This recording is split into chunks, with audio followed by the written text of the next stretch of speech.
Ladies and gentlemen, welcome back to another episode of the Underground Kings podcast. Today I'm joined by William Young. Yes, sir. William, welcome on. First podcast ever. Yes, sir. You hyped up for it? I am. You ready? Really excited.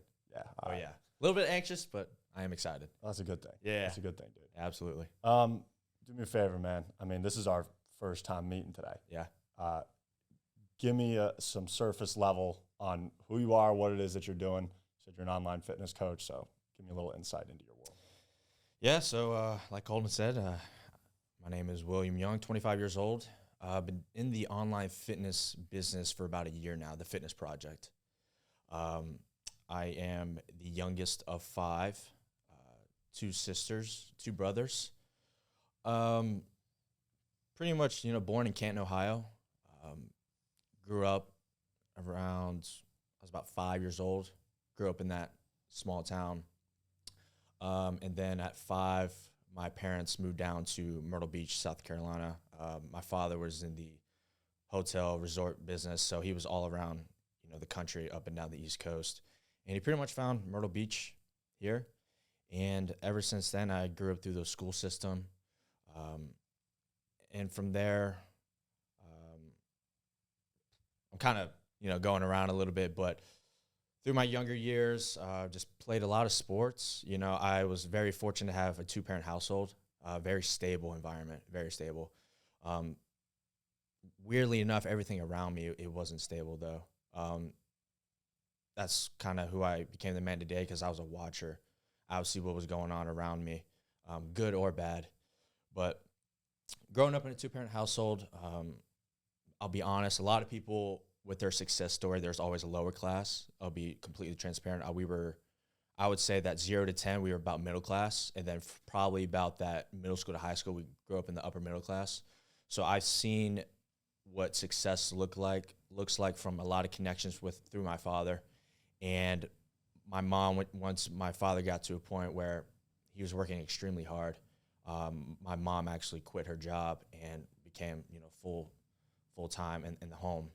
And growing up I did say 2 brothers, but they were half brothers because my father had a first wife. So they're in their 40s, 42 and 40 to be exact. One's in D.C. and one's in Houston. But growing up with 2 sisters in the household and my mother, there was an interesting dynamic between as a guy and then ladies in the household. And just growing up through there, seeing my father work so hard, extremely hard to provide for us, put a roof over our heads. And through the middle school, high school ranks, I was just playing a bunch of sports. I was doing basketball mainly, and then my senior year, I did football. Came to the point where my senior year, I knew I was just average. I was one of those where I wasn't picked last. I was like, if I had 10 people, I would be 1 through 5, or I'd be like 5 through 8. I was just average or to above average in certain areas. And then I went to Coastal Carolina University. College experience for me was way different from everybody else's, but I did sport management. Okay. And I felt like I got pressured into it because at 18, I didn't really take life seriously. I was just doing high school stuff, just doing sports. I really wasn't thinking about my future. So one day I was at the counselor office, and then lady kind of peer pressured me. Is like, do you know what you're getting yourself into? Like, you do realize sport management? Do you know what these kind of jobs are? I was like, whoa, what's happening here? What are we doing? I don't know. I'm new to this. I have no idea. This is a new territory for me. So I was like, you know what? I'm in sports, so let's try sport management. Screw it, why not? So freshman year, I was doing the bullshit classes. You know how it is, the academic. At Rex. Literally, yeah. And then sophomore year, I got into more sports stuff. And then junior year, everything kind of clicked for me where I was like, okay. I started working out a little bit, and we'll get back to my origin story of fitness and that kind of stuff. But I was like, you know what? I think I'm pretty knowledgeable. I'm not, well experienced, but I've seen people, I've applied knowledge and that kind of stuff. And let's see what happens from there. I'm smart with fitness and understanding, the body. And I want to own a gym. And then I was like, you know what, I just want to teach people. I want to help people, in the world we're living in. A lot of people are overweight and obese. So that's pretty much the surface level of me, but yeah. That's cool, man. Yeah, man. Um, I want to lean into. I know. I unpacked a lot of stuff there, so for sure. I guess actually my first question really would be like, it's interesting to me to hear your introspective on how it was that you grew up in a 2-parent household. Yeah, and that's something that really, is a good preface for a conversation or for someone telling their life story, because it has such a profound impact. Yeah, especially on how a young man grows up. Sounds to me like your father was setting the right example for you, showcasing, he's not lounging around the house all the time. He's out working, he's providing, he's doing these things. But a lot of people don't have that. Yeah. A lot of people are growing up in broken homes, things like that. And you see it so much in what we have going on in today's generation with men acting more and more like women. Yeah. And I think, it's kind of twofold. And it's the same with young girls growing up in a household and, their mother's on marriage number 3. Mm-hmm. What kind of a precedent does that set for them? Right. It's very interesting in life. You'll see women who will leave an abusive relationship. Yeah.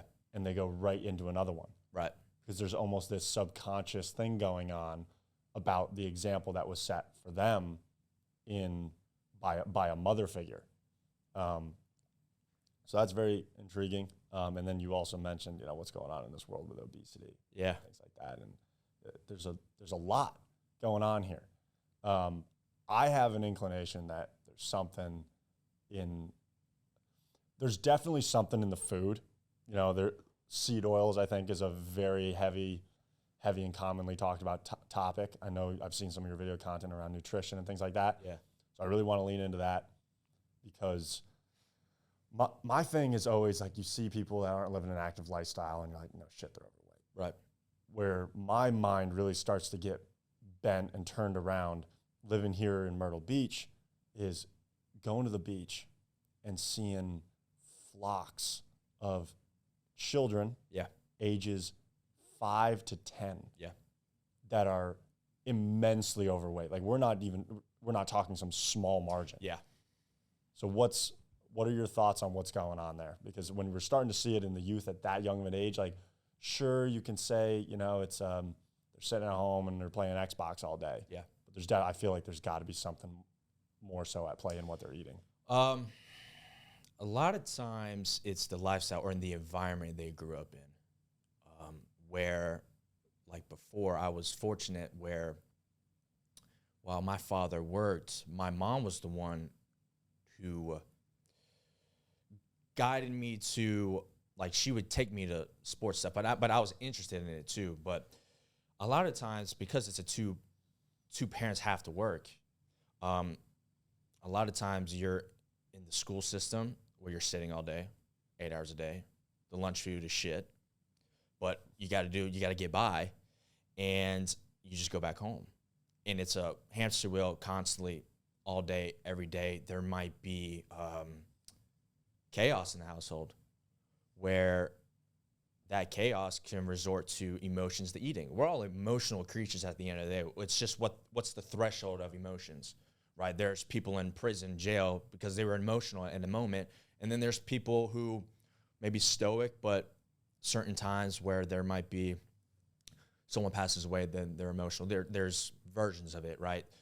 So that kid probably grew up in chaos and didn't have a foundation.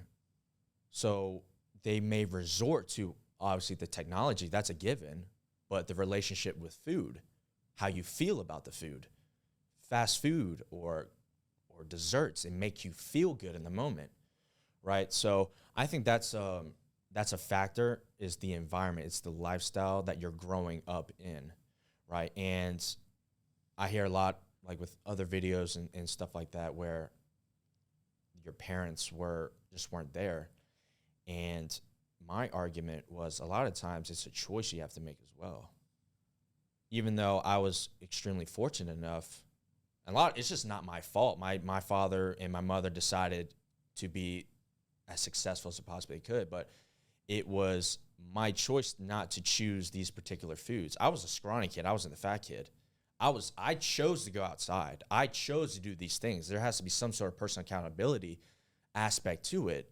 And this was me at like 7, 8, 9, 10, you know, where I was active. Like, I chose to do that. And I think sometimes, you know, the kids are impressionable, but they're not dumb enough. They understand, like, they can go outside and play and enjoy their time. But just going back, I think it's the environment you grew up in, that lifestyle, and just not having a support system for you. It stems from there, you know, and then just the chaos in the household, and then you resort to particular things, mainly drugs or food, that kind of stuff.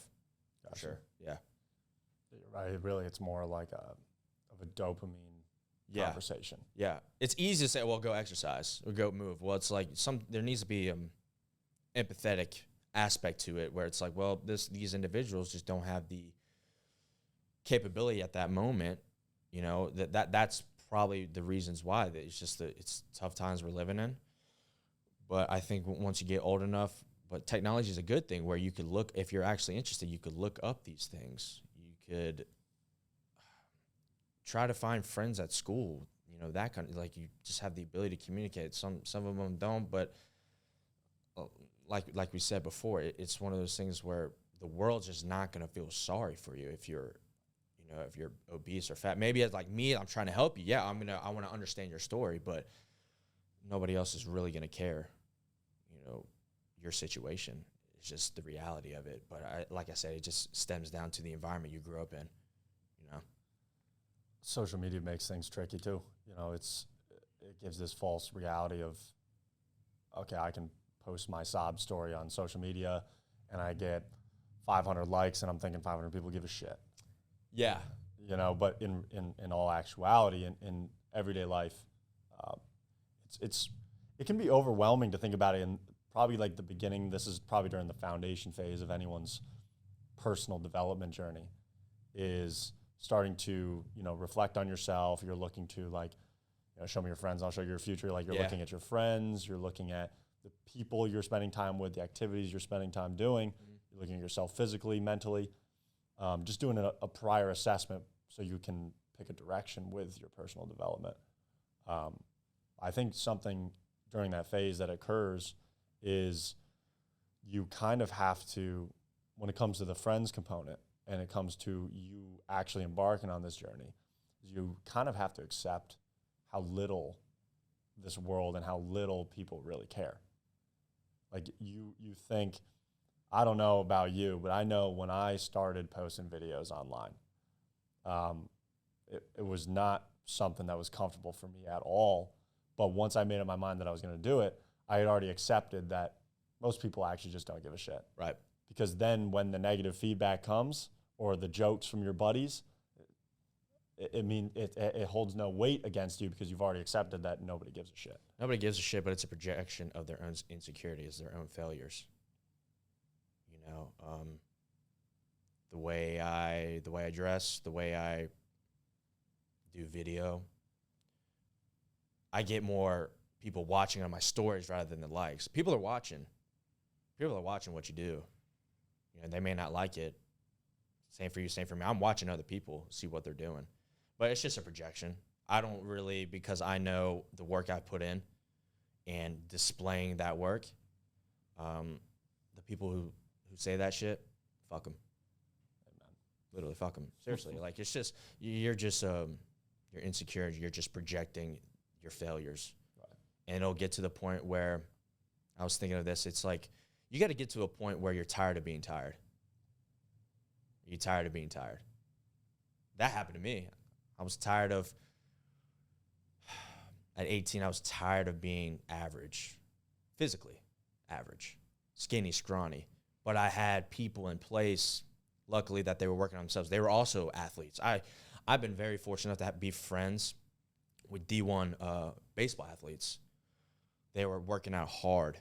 And this is when you're growing, 16, 17, 18, you know, puberty hits, you know, you're strong. You're like, damn, he's better than me. If he can do it, why can I not do it, right? And that's what started it for me. I never was a person to make fun of the person who's big and strong, and I was like, he's doing something right, I'm doing something wrong. Let me get with him. And look, I know I'm gonna fail at it. I'm just gonna go Google workouts and say, screw it, let's just see what happens. You know, but yeah, that was me. Yeah, binge watching YouTube videos. Dude, literally, yeah. So I learned everything. Yeah, fitness and business. mm-hmm. Fitness for me, like I would watch 8 hours. Like that's what I would do actually. Like, I mean, my college days were full on delinquency. Yeah, for sure, mm-hmm. hands down. I got out of my small town. I got in college, and there's just dopamine sources everywhere. Yeah. And my kind of, I'm a man of extremes, for sure. Yeah. I don't believe, there's a lot of people that preach this whole work-life balance shit. I don't believe it at all. I don't subscribe to that. If you do and it works for you, great. Yeah, I'm all for that. But I don't believe in it. I don't subscribe. And so for me, the word balance has had, like, I know that the word balance and the true meaning of balance is truly important and integral to a lot of people in their lives. Mm-hmm. Just not me. Yeah. And I know myself well enough personally and have spent enough time in my own head, you know, myself, having conversations with myself about myself kind of thing, where I am better off owning the fact for myself that I live in extremes, mm-hmm. so that I can ensure that I'm operating in the right extremes. Right. College was it was really a great example for me in my life of finding out what it was like to live on the wrong extreme. Mm-hmm. It was, you know, you're partying, you're doing this, it's all this hedonistic activities you're partaking in, just going on a rampage. Right. You're the life of the party. And it's so interesting because that same level of drive that I had to fuel a party circumstance or make people laugh or be entertaining or have fun, right, the lengths that I would go through to attain that at that time were intense. Yeah. But that same intensity translated directly into business. All I had to do was figure out where to channel that energy. Mm-hmm. So for me, it's, I don't know, where do you stand on balance? Yeah, I'm right there with you. The past few months where I've been grinding hard, I've been sleeping 3-4 hours.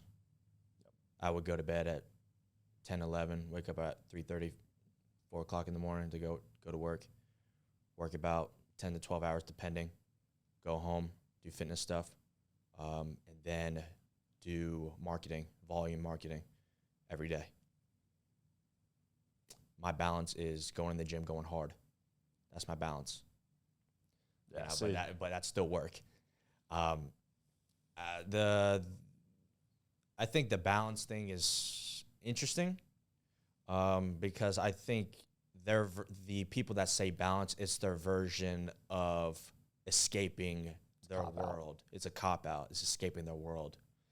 And I've fallen victim to that. I've done that same exact thing where I was like, oh, yeah, work balance or, you know, all this stuff. And I would go to a bar and waste so much time, waste so much energy.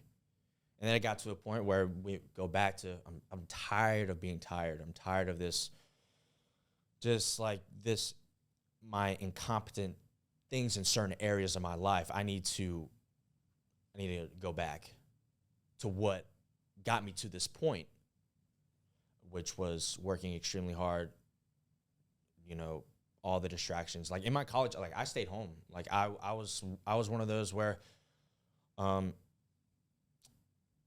didn't want my parents to do the dorm. I didn't want my parents to pay for the dorm and that kind of stuff. So I was just living in the house. And I was just paying for college, like just through my scholarship. I was paying for the books. And I would literally go to school, gym, come home, watch YouTube fitness videos every day for 3.5 years. Because all my buddies were out of state. They would come home, we would shoot the shit, talk about stuff. But that 18 to 21 year window is one of the greatest 3 years of my life. And what ended up happening was it was so good that I got in shape, and then I got my money on point to where I was able to move out of my parents' house. And then what ended up happening was I got comfortable. And comfort for the man is probably the worst thing you do because you slack off in so many areas because you have to give out all the energy financially, even sexually, like, you know, all that energy, you know, and then, like I said, it got to a point, it's like, all right, let me go back to what got me here. So that's what I've been doing, you know, for the past few months, and investing so much in mentors. Like, I couldn't tell you how much investing I've done. Probably I'd say $15,000 to $20,000 easy. Good. Courses, coaches. Good. Yeah, man. But that's what, I mean, that's just what it is. That balance thing, it's a cop out to me. I absolutely agree. Yeah. I know people that will tell me that, you know, like, oh, well, it works for me and it's great. And it's like, if I look at you and I say, like, that's cool. Right. Like, that's cool. Run it. If it's working for you. The reality is I already know that you're not the kind of guy coming on my mission with me. Right. So I'm okay with you being over there. You're not in my platoon. Right. So for me, it's like, okay, cool. You want to live complacent. That's fine. Yep. There's a lot of people that do. And here's the other thing, and I've always said this. I am not the kind of person that gets pissed off about my age group or my generation being a bunch of lazy bums. Because all it means is I'm going to steamroll this fucking competition. Yeah. I knew what my trajectory was. Mm-hmm. I have always known what my trajectory was. And I knew that if they stayed on pace like this and I'm on pace like this, it doesn't matter how slowly I'm growing. So I'm going to hit an exponential growth point, and then that differentiation is going to happen. Yep. If I'm reading they're playing a video game, or I'm doing a podcast in my free time, and they're doing what? Like beating their meat, watching TV, something stupid. Yeah. It's tough. I want to talk about, we were talking a little off the record here before we started, about the relationship side of things. Yeah. And I think really that the relationships with friends is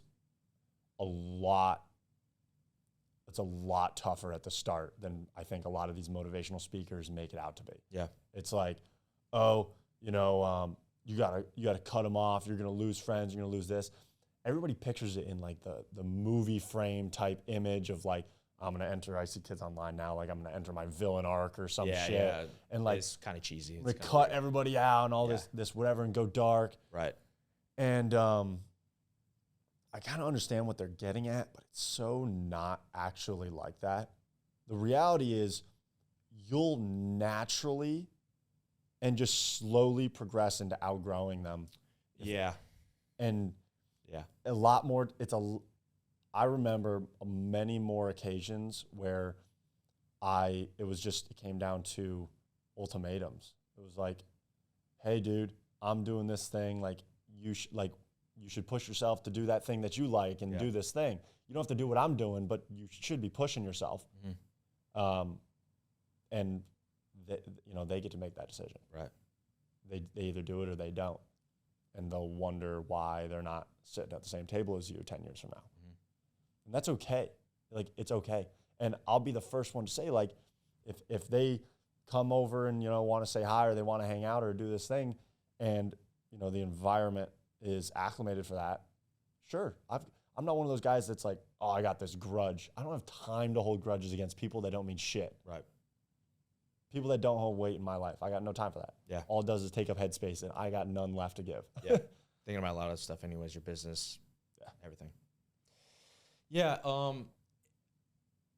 I've lost friends throughout my time, but it really wasn't like you better do this or else ultimatum. For me, it was just like slowly, like just not communicating with them over time.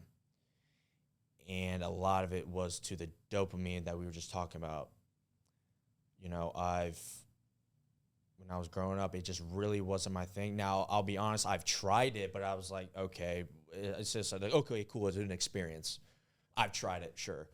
But for them, it took over their lives where it may have screwed the dynamic of the friendship, and I just was slowly no longer communicating with them because I wanted to do something with my life, My father, I always go back to my father, but he told me, you know, represent the last name Young, represent the last name, represent the last name. And if I'm sitting there doing drugs or being an average individual, but he wasn't an average man. You know, I saw that man work his tail off, still does to this day. He set the example I need to emulate. He's successful. What's he doing? He wasn't doing all the rah-rah bullshit. He was working every day, you know. So, but yeah, it's just the slowly no longer communicate because they're on a different journey, which is fine. I actually don't. I'm just more, it's a disappointing. I don't actually get upset, get angry. It's just disappointing. It's just like, damn, he had a lot more, you know. And but yeah, I mean that was really about it. It's just that no longer communicating. You're just disappointed. You know, all those memories, but they're memories for a reason, I guess. How's about your relationships with women? Oh man, wow. Yeah. We're gonna so I would say 0 to 15, no girls. Like, obviously, I mean, elementary. But I would say 15, 16, 17, I didn't understand if they were attracted to me or not. I didn't understand the signals. I didn't understand if somebody liked me or not. So it got to the point where I just wasn't even dealing with girls at all. I was so focused on sports because that was the thing that took time away from the women. So eventually, like, you kind of fall into the social circle of, like, you're on the basketball team or you're on the football team. There's cheerleaders involved. People know you. You happen to fall into, like, talking to a girl for a little bit. But I just didn't understand. My struggle was escalating it from a level 1 to a level 2. And I think dating for guys, there's levels to the game. Level 1, 2, 3, 4, level 10, you know? So my first encounter, funny enough, I got friend-zoned. I didn't understand, like, I was like, what it means, like, we kissed. Like, you know, it's like the conversation was fine to me. But that individual went back to her ex. I was like, huh, interesting. I'm like, all right, whatever. It is what it is. I kind of, like, self-deprecate. I kind of made fun of myself. I, like, posted on Twitter and stuff like that. I was like, oh, I just got friend-zoned. You know, it was so goofy. But no girls involved. But 18 to 21, that was when I was just no girls. Like, I wasn't even on dating apps, no conversations with girls, nothing. Because one of the things I found out was, how am I going to talk to a girl when I'm at my parents' house? She's just not going to respect me as a man. I don't have my shit together. She has these abundance of options due to social media and dating apps. It's just the world we're living in. 2023 or 20, whatever it was at the time. It's just the world we're living in. They have all the options. Why am I going to choose you where I got this guy at 22, 23? He's got his shit together for now. You know, so I wasn't talking to any girls. I was that 18 to 20 I was talking about. I was getting my money up, fitness, and I took advantage of the cough. I don't know if I want to say it, but the cough. Yep. So fortunate enough that unemployment, I just saved up money and I moved into an apartment with a roommate of mine, great friend of mine. And that's where it launched with girls. And that was the arc of me. My fitness was good, but other things were lacking. My skincare routine was not there. I had fortunate enough where I had a skincare routine where I cleared up my skin. Got to a point where, I don't know, this is probably bro science, but for me, like, I don't know the research, but, like, I didn't have a beard, but, like, when I started working out and eating healthy and, like, getting vegetables and vitamins, like, my beard, like, everything started to fully grow. Probably just getting your T levels up, dude. That's probably it too. Like, honestly, eating right. And so the skin was on point, and then the dressing, like, my clothes were on point. And it got to the point where at my other job, so I work at the airport too. Like, I'm doing multiple things. And this is me with work. Like, this is how I look at work. And I wasn't doing relationships through work because you don't want to shit where you eat. It was through flight attendants. Yep. Oddly enough. And their flight attendants are interesting. That's an interesting concept, interesting experience, because I was able to see I was on the good part of with the girls. And they would tell me stories of dudes they'd be hanging out with. But anyway, they would find me attractive. And over time, through volume of talking to girls, like the first time I ever talked to a girl, I was nervous. I was shaking. I was like, oh my gosh. And I didn't know how to move correctly. So over time, it was just volume, talking to girls, messaging girls, talking to girls, looking up like, dude, how do I talk to girls? Like, how do I put myself in a position to escalate it from a messaging standpoint to a date to eventually sexually? Because I'll be honest, 99.9%, unless you're extremely religious, it goes sex, then boyfriend, girlfriend, then marriage. You got to get to level 2, which is the sex. I didn't know how to escalate it to a sexual level, right? So through volume, through my skincare routine, through just understanding, being charming, you know, like I was the funny guy. I was the class clown in high school. Like I was nominated, but it wasn't a class clown in a way where I was like a Jim Carrey type, like clownish behavior. It was just like a very just like, hey, how you doing? Like, you know, just having that smooth, like being extremely smooth. And that was just through volume. And I was dating around. I had rotations of girls through flight attendants. They would come down. And then eventually I was extremely stubborn with dating apps. I thought it was very superficial. The fact I was able, but I was like, I got to play the game. So now I'm doing Tinder, Bumble, Hinge, and I'm paying all of the shit. I got to find who's good, who's bad. And the only way you figure that out is through volume. And with women nowadays, you got to understand, like what we went back to was the trauma. Single mom household.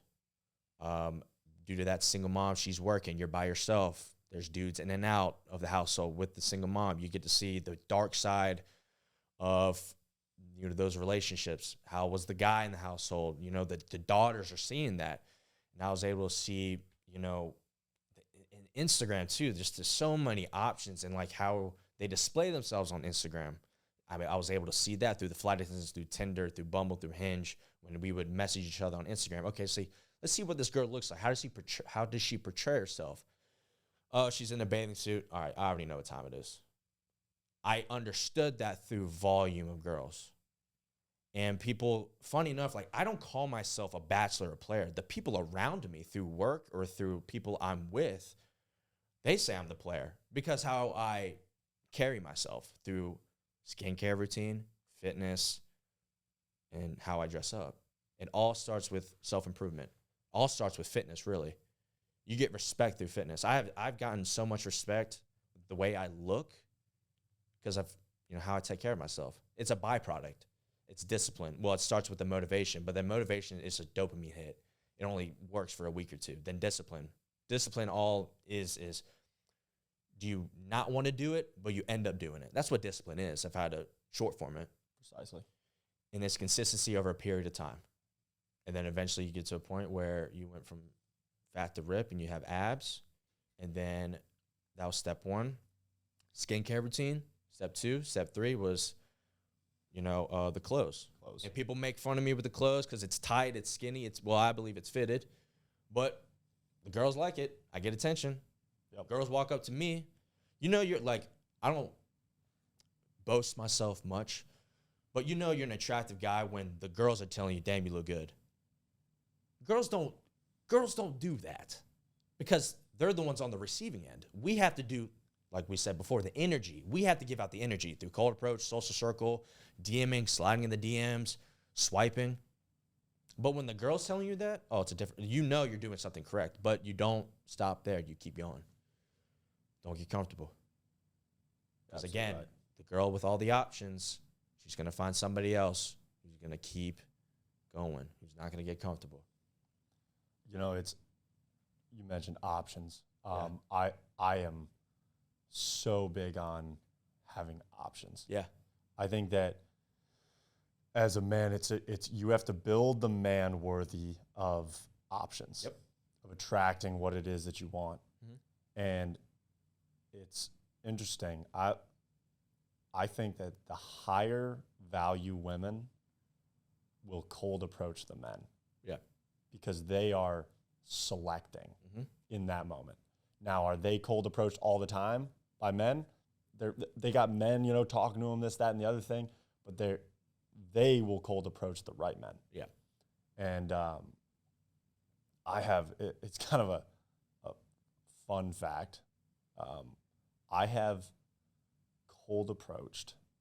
I know a lot of people are into the cold approach. I totally get it. Yep. I understand the volume thing, and I understand a lot of guys need to build that confidence through that, and that's a huge part of that process for them. I have cold approached 2 women in my lifetime. Yeah.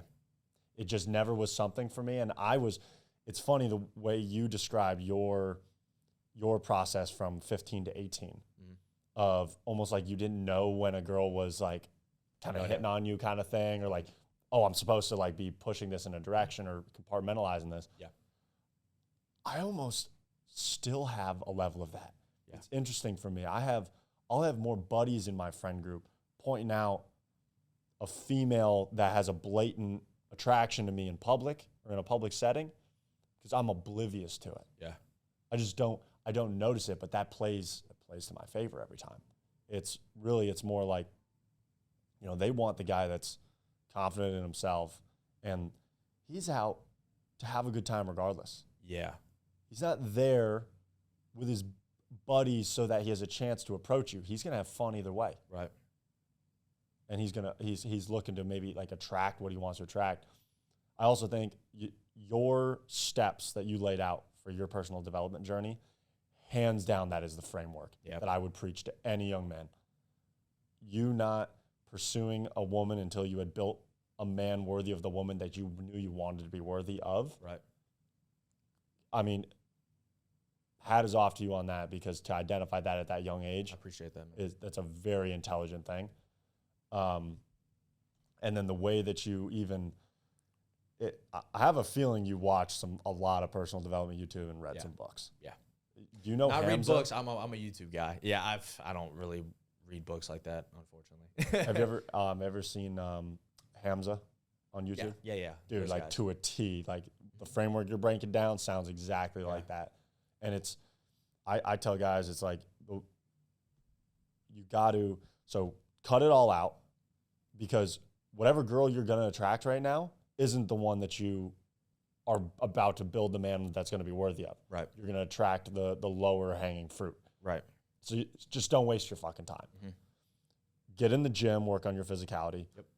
Skincare is actually a big one that a lot of people don't touch on. Like just your general aesthetic as a man. Mm-hmm. You're looking for, and a lot of guys get caught up too because they watch YouTube or they watch this or they see all the influencers on Instagram, like the bodybuilders more so, and they see this heavy focus on like having the 6-pack abs and the things. I'll tell you the 2 places you got to focus on more than anything right now is, well, obviously you got to build up your chest a little bit, but your shoulders and the tapered waist. Bingo. Broad shoulders. You want that triangle to be as broad as possible. Bingo. Then you get the clothes that you fill now. Yep. You get like you have, you're sitting very fitted clothes. That's the kind of clothing that a man that has a body that he's built to fit those clothes wears. Right. So then you get the clothing, you start to portray a certain level of status. Maybe you get a watch, maybe you don't. Like there's different kind of things that you can do. You get your money up, during that period. I think that period of kind of your initial fitness journey when you're closing out all the women, I think that's a really great time to start working on the money component simultaneously. Because if you're going to the gym and you're dusting yourself for 2 hours, you get back home, and if you're really going as hard as you should be, it's going to be a lot easier to sit down in front of a computer for the other 8 hours of the day and build an online business, shoot content, stuff like that, as opposed to just having so much energy that you haven't spent because you're working in front of a computer all day. Right. So doing those sorts of things, and then, like you said, like they'll come. They'll come, and I gotta go back. The funny thing is, though, you can't stop. And recently, I stopped with the girls, and I'll be transparent. And then I saw I sort of lost the mojo because I was too focused. I was the monk mode. That's a weird. I was just watching stuff where when you go monk mode, you become extremely awkward, socially awkward. And I was doing that in a period of time where I ended up losing the mojo. But I'm back on it. I'm back on it. But essentially, like, so I'm 25 now. When I was really rolling at like 23, 24, if you, how do I say this? When you have the fitness, then you have the skin. Like, my suggestion to guys is, if you have a beard, show off the beard fully. If you don't have a beard, dude, cut that shit off. You have pubic hairs on your face. Get rid of that shit. And then once you got to try out fitted clothes. You got to just try new shit. I just threw shit on the wall. Just see what happens, And you can get all of them on Amazon, by the way. But once you have that all figured out, don't get comfortable, but you're still going to see the fuckery you get with girls. Yeah, I had 2 dates back to back. They both flaked. Is what it is. You get immune to it because of the volume. We both matched on we both matched on Tinder, messaged up, both had the phone numbers. We were getting ready to have the date. Boom, boom, back to back days, both flaked. Oh well, fuck it. Because I don't get angry. Don't get angry. Don't get upset because you lose when you get emotional. You fucking lose. What I ended up doing was the same shit.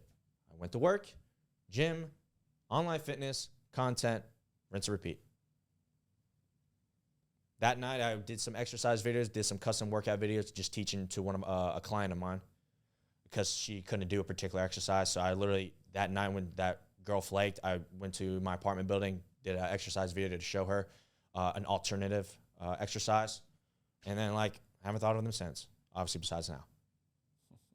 You're still gonna deal with the shit.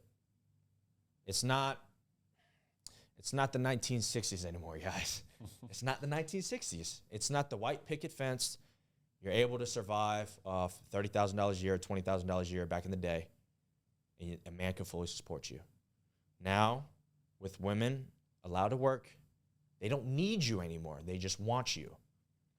And because they have access to the sex, they have options. So they're going to compare you to the past guys they've been with. I couldn't tell you how many times I've been on dates with girls, and they would tell me, man, the way you talk over the phone is way better than the other dudes I've had. They would just literally just straight up say this to me. It's like, dude, the other dudes just won't shut the fuck up over the phone, And you just have a matter of fact, all right, I'll be here at 7, wear this, I'll see you there. And again, it's through practice. You're going to fail. I'm currently failing right now. I've fucked up some certain situations, but you learn from it and you keep moving forward. If you just understand the reality of the world, where it's a cold, cold world, nothing else really, you just kind of shrug your shoulders, but you keep going to your foundation, your purpose. What got you here? What got me in this beautiful studio? through connections, through people watching, seeing what you're doing. But it's through all of that, and now with these particular movements, with the feminism and stuff, you have to act accordingly now. I think as a more attractive guy, you get away with certain stuff. I'll be honest. If you're an ugly guy and you try to cold approach, she might call the cops on you. It might be a pretty privileged thing, but I don't think it's a privilege for me because I'm not buying anything. I had to work for it. These girls can buy L'Oreal and the makeup. I can't buy facial hair. I can't, buy these genetics. I have to work towards it. You have to be an extraordinary man, and I'm working towards that as we speak. So, well said. Yeah, man. Appreciate it. Well said. Appreciate it. So do you envision yourself wanting to get married and have children in your lifetime? Yeah, for sure. Married, children, but not getting the government involved. I like that. Man, I got a bunch of stories. So, going back to my parents, where there was stability, but there was chaos.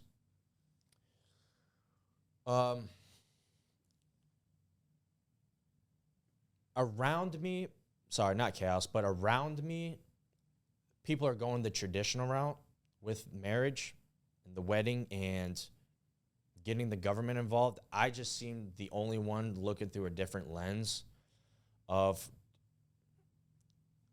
like looking at the concept of a wedding, looking at the concept of a man and a woman. She is incentivized to divorce you, take your shit. I've just seen it. I've heard about it. I've been fortunate enough in the environment. It's actually the other way around, where like the mother actually, because the father was just no longer good to them. But seeing when you that divorce, like when you get the courts involved, you get the kids involved. It's the entire, dynamic is tough, extremely tough. And I was thinking about this where I could, look, I'll spend the money hourly on the lawyer. What can I do if this thing happens? Does a prenup work? What is a prenup? I'm trying to figure that out too. But just the entire concept of wedding nowadays in 2023, it's a human highlight reel. A human highlight reel. I was watching another podcast. The guys don't really want the wedding. It's all about the woman. And this hit me right between the eyes because I had a cousin and his wife, beautiful couple, extremely great together.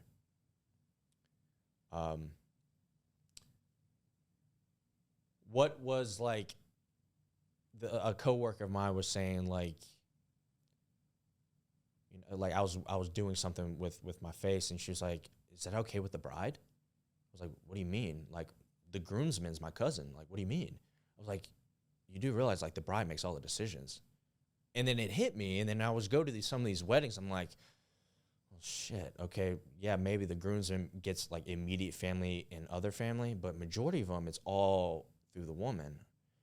And that shit just kind of like messed with me a little bit, where you need to take just particular actions to protect yourself. Because you're the one spending the money. You're the one doing the investment of the ring, the wedding. And then, the honeymoon phase ends, and we go back to the options. I always go back to the options. When you don't have options, you're close to desperate mode, where you're going to do everything you can to make it work. But in 2023, with comparisons of social media, oh, that relationship's working, or they're taking me to the islands, they're doing all this stuff. You're not doing that for me. It's a fucked up situation, and that's how I'm going to go about it. It's going to be a tough conversation about having the prenup, and people argue with me. I'm like, well, why do you get car insurance? Why should you be thinking about getting in a car wreck? It's just you're protecting yourself. You have no chance. So, 80% of women file a divorce. It's a 50-50 shot. Back then, the traditional family unit was huge. It still is. It still runs the world, the United States. But when you get the government and support of a woman, and this is me having two sisters, but I got to speak as a man. I got to protect myself too. This is my life. I only got one life. I got to do everything I can to protect myself. I still love you. I have to do everything I can to protect myself too. Because you weren't here on my incline. You're here at the finish line. Shout out to Rich Cooper. I don't know if you watch any Rich Cooper stuff. You could look him up. Great podcaster, great. He's in we call it the red pill space. Yep. The relationship space. But the quote goes, "Women wait for the finish line and fuck the winners. Women wait at the finish line and fuck the winners." So through my time, you left me for another option. That's cool. I'm not upset. But when I get to that point financially, like I got my physical and my attractiveness, that's always going to be there. But once I get myself financially, when I'm in that top 10% and you decide to now be attracted to me, I'm going to do everything I can to protect myself. Absolutely. Absolutely. I've seen so many times where dudes just get smoked. Because how she feels in the moment. And it's unfortunate, but it is what it is. You have to overcorrect with what's happening in the world. That's just what I believe in. I think keeping the government out of it Yeah. answers that problem. Yeah. For me, I'm all for if you want to if you want to have, up to whatever your preference is, if you want to have the church involved in your marriage, Yeah. I was thinking about that as too. I would, Yeah. have the church involved. You don't need the government involved. Yeah. You do not actually have to do that. Yeah. And all that means is that you're not a documented marriage. Documentation has nothing to do with it. Right. It's a Colden, mental it's construct. commitment, Colden. It's commitment, though. Fuck all that. It's commitment. My ultimate commitment is saying, I want you to be my wife. Yeah, that's same with me. That's the commitment. My word is my bond. It goes back to what you said about your last name. You know, For if you're a Blades, your word is bond. Yeah. So my word is bond. I want to marry you, but also I'm investing in you. That's the action. People talk, but the action is, I'll just say $10,000 ring and doing everything I can to protect you and provide for you throughout your entire journey. But yeah, it's an interesting concept because around me it's been very good with weddings and stuff like that, seeing like from a different point of view. But again, like me personally, I'm not going that route. I'm just not going to do it, And if they say I'm an asshole, oh well. I mean, I think it's just I just don't. You do everything else to protect yourself. But when it comes to this, I don't know. Part of my mentality behind it, because I also believe that if you build yourself to a certain level of status as a man, you have those choices, and you have all these choices. So if I have all these choices, I trust myself to make the right choice. Yeah. And I think that you can, with that the traditional family values, I trust myself. I don't trust the world. I don't trust her. Me, myself, and I. I trust myself Yeah. to look at my choices and to select the woman or to choose her to start that marriage with. First of all, keep the government uninvolved. Yeah. But let's say we split and she says, what am I supposed to do now? I've always had this weird mentality of like, you know what? If we split, I believe all accountability falls on men. Agreed. Hands down, I believe that we are accountable for everything. Agreed. 100% agree. So I would hold even a divorce that she started. Yep. I would hold that as my fault. Yep. Take full accountability for it. And if that means writing a check for 50% of my net worth, so fucking be it. Yep. I'll go double up again. Yeah. So like I'm more on the extreme of like I very much resonate with exactly what you're saying. Yeah. I'm just willing to let someone bite my hand. Well, you were talking about the certain status, but even the guy who's such a hardworking man, he still gets smoked. He still doesn't see his kids because it's assumed that the woman is the caretaker. And I've had a very good buddy of mine. The only reason he has his kids because the ex-wife was a drug addict. It's got to get to that point so even you have a chance. Yep. You don't even get to see your kids anymore. I invested in child support. Is that money really going to the child? Really? Yeah, tell me about it. Looking real nice in that car. Looking real nice in the clothes. Missing me with that, man. I also missing me with that, yeah. Come on, man. But I completely agree with what you're saying. As the leader of the relationship, yeah. That's what I believe in traditional value. Sorry to all the leftists out there. You're the leader. It's your fault. Something along the way happened, right, where she felt a certain way about it.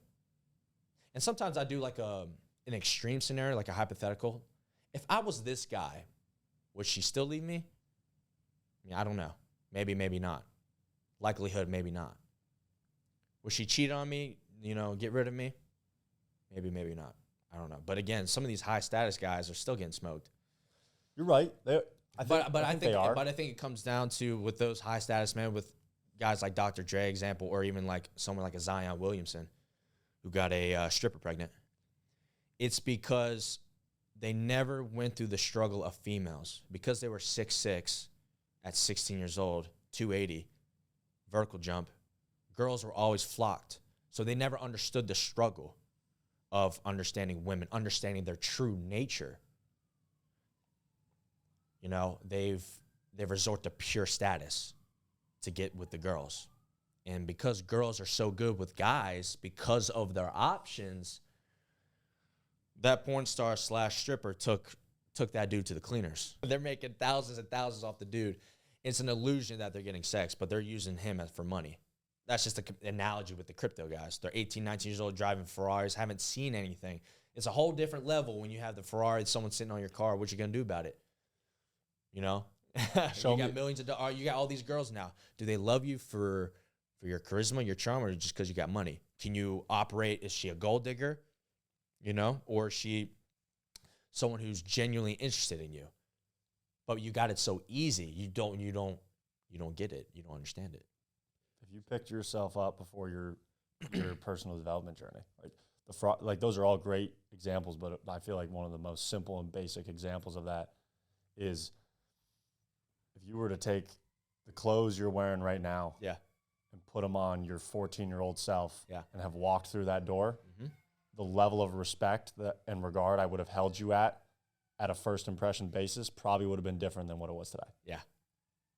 Probably would have been very different. I'm sure the way that you, and then the way you spoke, and like the way you carried yourself, these are all fucking intangibles that people need to start taking into account. You're right about these crypto kids. I mean, they just, I can't imagine. I genuinely can't imagine like being pretty good with computers and tech and understanding that, you know, Bitcoin was going to fly off the handle or some pump and dump scheme, getting in on that, waking up tomorrow morning with $7 million and having work for it. Yeah, having no clue what it's like. You didn't work for it. It's a journey. It is. It's a journey. And I feel bad sometimes for like the 18 to 21-year-olds where they look at a guy who's the same age as them and they're millions and millions of dollars, but they're, you know, working at just a local joint, just working their ass off. Like that's what's like problem with the social media. It's just the comparison aspect of it. You see these kids just on a freaking beach and God knows where, and your 18-year-old self is comparing. You're like, damn, what the hell? Like I'm doing something wrong. But those kids, they haven't developed anything. They just got lucky. So, yeah. It's really also like people aren't understanding the fact that they may be looking at 1/1,000,000th of the 1% when you're looking at like the 22-year-old kid that really did make something happen. Yeah. And he's the one that amasses the massive following because what he did was genuinely impressive. Yeah. But then he's got all these 15, 16, 17, 18-year-old young guys looking at him as like, holy shit, like how do I make it happen? I'm like 18 right now and he's 22. Like, how am I supposed to be a millionaire by 20? Maybe you're not supposed to be a millionaire by 20. Maybe you're supposed to just be in the gym, working on yourself, and working at a local deli or butcher shop, and running a little hustle on the side and learning a high value skill. Like focus on learning high value skills. Yeah, I completely agree. And we look at it at a macro, but you look at it at a micro. Like, what do you do in your local community? Like, are you worthy of respect in your local community? You know, I would rather be the guy who's got everything above average or even good to great rather than being so low in so many areas but being extremely great in one area. You think Bill Gates is good with women? The guy's an ugly dude. I'm sorry. He's fat, out of shape, but he's got all this money. I'd rather be somebody who's strong, you know, who's, let's just say, making six figures. Or maybe, hell, making like 70,000, in shape, charming with women, or even has a girlfriend or a wife that she respects. I'd rather have that than be extremely successful, but so inadequate in so many areas. Facet of life. You know, I'd rather be the all-around guy. I would too. Yeah, because any room you step in, you feel comfortable. You don't feel out of place. I could step in this room. I could step in the gym. I could step in a bar. All right, I'm cool. I have social skills. Oh, I'm in the gym. Okay, I'm competent in that area. You know, I could speak pretty well. In this room, you gotta fit in your local community in so many areas that you're worthy of respect. I think so many people look for the blue check mark, the macro. What do you do in your local community? You know, do you garner respect in certain areas of, we'll just say Myrtle Beach, for example? You know, but yeah, that's what I believe in with that. Men want respect. Yeah, That's the foundation. That's the foundation. That's what Starts there. men want to be able to walk in a room and be respected. Yep. Men want to be in a relationship with a woman who's going to respect them. Mm-hmm. Agreed. I need your respect more than I need your lovey-dovey Yeah. feelings.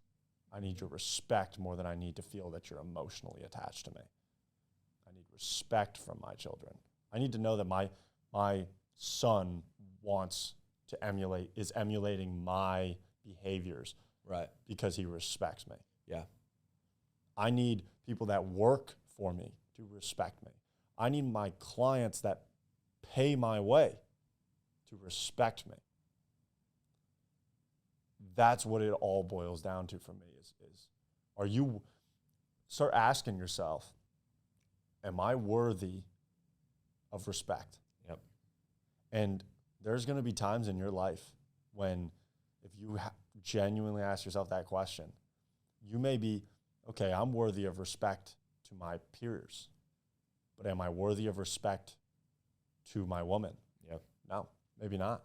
It's like, okay, well then I need to work on that regard. I need to figure out what things do I need to improve upon in order to earn that respect and that capacity in my life, and continue to go from facet to facet within your life. Because I think that when men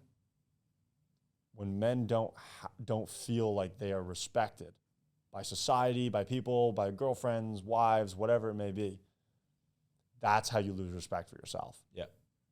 You're the last to go. Mm-hmm. So I think that's why, personal development has been such a fundamental part of my life. Physicality, honing in your mental aptitude, things like that. Mindset, mindset's great and all. I'm not big on the positive affirmations, horse shit. Yeah. I understand why it works for people, and yes, like you're whatever. I don't Yeah. I don't buy into like speaking Right. stuff into existence. Right. It's like when I was a puny, scrawny kid out of high school, the only thing that got me to show up and got me to build the discipline to show up to the gym every single day, no matter what, whether I wanted to or not, was because I looked in the mirror and said, you're a scrawny fucking kid and you don't want to be anymore. I'm not respected by my peers in a physical realm, and I want that respect. So I had to own that I didn't have it, rather than sitting there in the mirror and being like, I am strong, I am this. Yeah. Bullshit. Yeah. I think you have to look in the mirror, take your shirt off, look in the mirror, and ask yourself, if you're a woman, would I fuck me? Would I fuck me? Seriously. Would she be comfortable enough to open her legs to you? Would she actually do that? And if the answer is no, you need to look yourself in the mirror. Where am I lacking? Or find people who will tell you what you need to hear, not what you want to hear, and tell you, okay, bro, you need to do this, yo. Bro, you're getting fat. What happened? Bro, what you doing? You got to work more hours. This is where we're living. Why are you working 40? Work 50, 60, 65, 70, 80. What are you doing? You got to look at it that way. The respect thing, I look at when it comes to respect, it's like it's a nonverbal. It's intangibles. I shake hands with you. We're looking each other in the eye. You don't have to say it. If you have to say it, that's a problem to me. I agree. Like when it comes to relationships, like me personally, if I were to get one, if the girl has guy friends, if I have to tell her, she doesn't respect me in a way that she will actually do it without even, me asking her, excuse me. I agree. I promise you, my mom didn't have any guy friends, and they would all talk about their relationship. That's what's happening now. They will go to the guy friend and talk about the relationship with the boyfriend, rather than you all discuss what the hell the problem is. I could not tell you how many times I've been with a girl they would talk about the guy friend, and the guy friend would try to pull a move on the girl in her vulnerable state. Bro, you're a pussy. You're a clown. You know? But, like, it's that, like, and you want me to date you, but this guy's in your life, there's no respect there. And the fact, like, I would need to tell her that she's not the one. And you move on to the next one. You know, I just think respect just goes back. It's like a nonverbal thing. Why are you following these dudes on Instagram? Yep. You know? Why do you still have the dating app up? We're dating. We're in a marriage. You know, it's a respect thing. It's just a nonverbal agreement. That's what I believe. You know, it's same for the and like this sounds like beat on the women. I wouldn't demand something of you that I wouldn't already be willing to hold myself accountable to. Well, exactly. And it's like, to me, these things are all just no fucking brainers. Well, like first off, like I'm not even beating down the women. I'm just trying to explain to some of these guys, like, dude, you need to garner respect. You got to tell her. You know, I think sometimes, like, it's not going to be perfect. Like, I would say majority of the time you would probably have to tell her, but maybe that special one, that's the one you keep. I would agree. You know, that special one where she doesn't have to, she just does it. But majority of them, you do have to tell her. But you want to garner respect, you put your balls out there on the table and tell them, I don't tolerate this. I just don't tolerate it.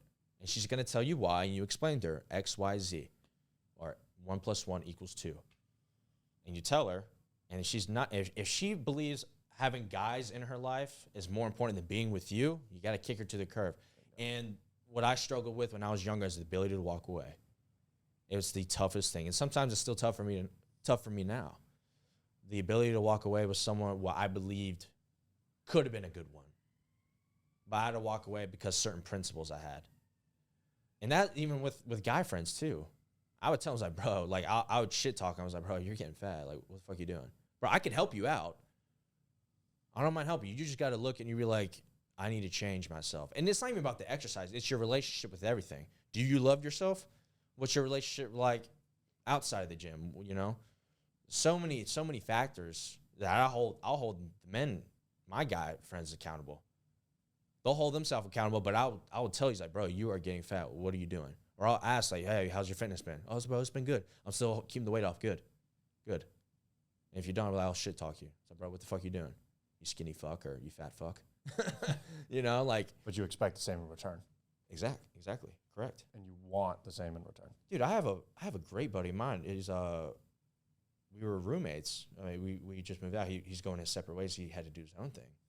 We would always disagree on a lot of stuff. Sports, anything. Women, anything. When it comes to even just politics in general, we would disagree. We would agree but play devil's advocate, but we would always disagree. It made me better. It made me think.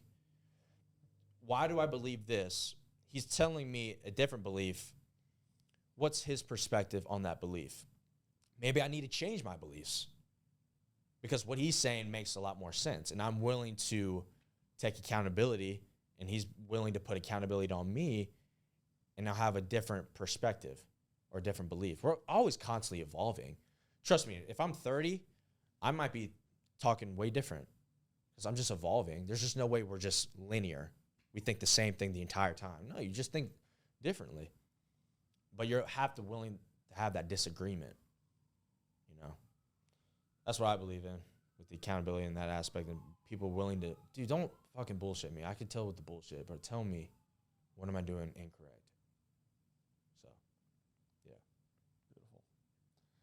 All right. Well, give the audience here a rundown protocol for a young man first embarking on his self-improvement journey. You already kind of touched on all of these, but give it to him straight right here, right now. Give him the protocol. So depending, well, not really, just where you are in life at your age, you need to ask yourself, there's probably a moment in time, either heartbreak. Like for me, it was probably heartbreak, and also too, I saw somebody else being better. There has to be a moment in time to see, like, okay, this is where I need to self-improve. But you need to see, like, your own inadequacies through either heartbreak or through comparing somebody else. I believe you should compare. But once you figure that out, first thing is get in the gym. Google workouts, DM me, message me, whatever. YouTube workouts, start there. 3 days a week. Push, pull, legs, fitness. Next, skincare routine. If you have a beard, shape it up. Go to a barber, invest in yourself. You have to invest in yourself. Money, you know, I get a haircut every 10 days. It's about $50. But I want to spend it. It's a representation of yourself. Skincare routine, haircut, beard, clothes. Now, once you start getting in shape, you need to find fitted clothes that can show off your body, okay? Because you busted your ass to get to this point. You're up at 5 a.m., or you're still up at 6, 7 p.m. after long days at work while somebody else is at home. You know, once you figure that out personally, so gym, skincare routine, just overall personal haircut, beard, and then lastly, the clothes. That starts there with your physicality. Then what I would do is then work on yourself money-wise. If you find yourself broke, you need to work more hours, get another job. If you're working 40 hours, you can't afford to work 40 hours now. Up into 60. What are you capable of? You got to find out what you're capable of too. Just see, I want you to go the other extreme. So you did 40, which is the bare minimum. Try one day, do 70 hours, see how you feel. If you feel fine, continue with 70 hours so you're able to do OT. You need to get to a point where someone is telling you you're working too much. Then you could pull back. All right? Or then also, too, maybe if you're working that much, get a side hustle. You have to have the ability to help other people. That's your side hustle. Do anything. A service provided, sales. You just got to help people. People want to be helped, but are you worthy of doing the helping? No one would respect me if I was fat, but also be called a fitness coach. So fitness, money, and then lastly, the women. Now, you can do the women in between the lines of fitness and money. So you could do dating apps once a week, twice a week, do the swiping. I would invest in the apps too. You pay to play, because then you have built an abundance mindset. Because when you have a scarcity mindset, you become desperate. And that was a situation I was in. I was a desperate man, and I was getting to the point where I may end up having sex with a girl, but you would never see me in public with her. You got to pay to play. And maybe you can do it twice a week. And then actually what you need to do is you got to put yourself in opportunistic situations. Unfortunately, here in Myrtle Beach, there's not many opportunities, but if you could find yourself in a local, small area, go out sometime. Once every few weeks with your buddies. Just go out, see what's out there. If you see a girl, if she's looking at you, you look back. You know, that kind of stuff. Social circles. That's what I believe in. Now, if you're in the metropolitan, go out there. Enjoy yourself. Funny enough, girls will just happen to run into you because you're working on your physicality. And also, too, maybe it's the money, but that money, you're putting it back into your clothes, your looks, everything. So those are the 3 things I would do. Now, like I said, the physical, and it starts from there. The money-wise, work a lot more hours, get a second job. And then lastly, with the women, you got to do it in between your fitness and money. So that's what I would do for the young guys, especially the 18 to 25-year-old range, for sure. Because everyone wants to, how do I get girls? But you're looking at it, you got to flip it around the other way. So that's what I tell everybody. It's a solid protocol. Yeah, man. Now, where can they all find you if they're looking for help, looking for guidance? So Instagram, Facebook. So Facebook is just William Young, but Instagram, it's Will Young 3 TFP, and you'll see me, all the content. I try to post once a day on the Instagram Reels, and then I also have a LinkedIn, and then I also have a TikTok. It's if you just look up William Young, you'll see me. It'll say weight loss coach, that kind of stuff. That's all my social medias. Awesome. Yeah. And you guys can definitely look out for some more content with me and this guy. Absolutely. I appreciate it. Golden, appreciate the opportunity, bro. I really do appreciate it. Thank you so much. Brother. We'll see you again. Yeah, absolutely.